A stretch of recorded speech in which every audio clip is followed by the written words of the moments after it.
Right, so day 4, and as you can see I've got 2 willing participants. You can't quite see him.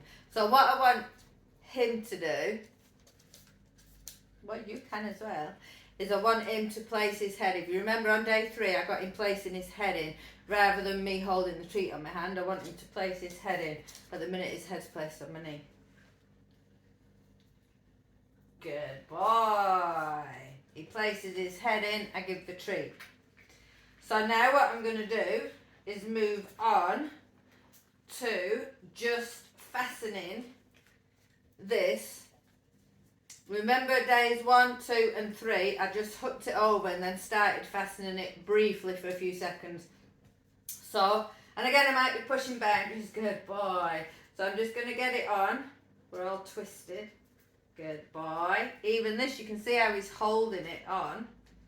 And I've not, it's not all adjusted to the right size or anything like that. It's not, if it was staying on, I'd have to tighten all the straps up.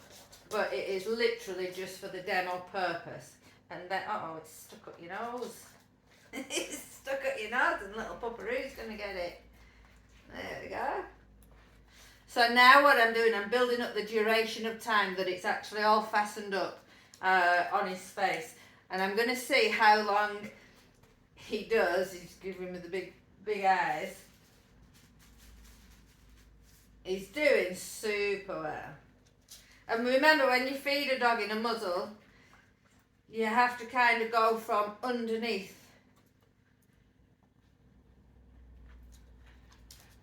Can you get it? Can you get it? There you go. It's very tricky. You've got to kind of slide it in, and he's gobbing all over me. It's absolutely disgusting. You have that. But this is the longest now that he's had this on. So this is really, really good. And this is day 4. So then the next step after this, don't need to do it, but I'll say I'll just move around, because doing it in one place is one thing. Doing it with treats smeared all over your hands is another, but to do it when they're walking. So let's see. Flick up. You see, as soon as he starts walking, you see he's pawing his face. Flick up.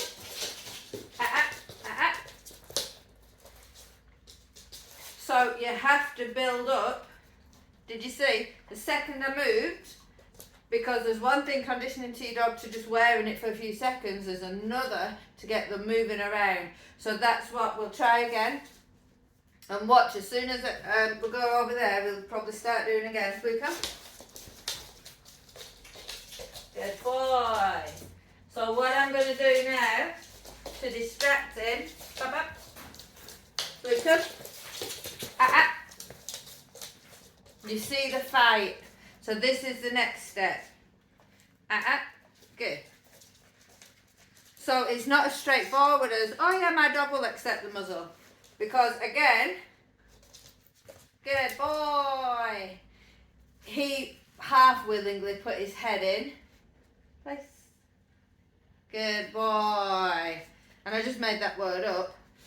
But again, it's the fastening and then the moving.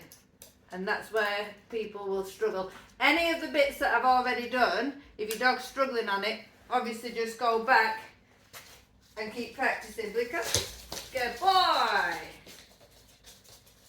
Nice. Good. Uh-oh, that was for Tucker. Good boy. He's taking it, but he's got an angry face. Flick up. Good boy. Sit. Good boy. So what I've done this way is literally moved the 2 or 3 steps and come back. As I've moved, I've given the treat and then come back. So that's how I'm going to build it up with this particular dog. All your dogs will be different, find out what works for them. But you see, before he was pawing, and it is too loose, he could get it off, because like I say, it's not set up to be used on him.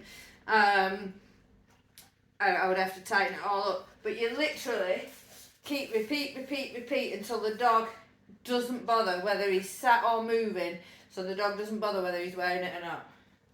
Good boy.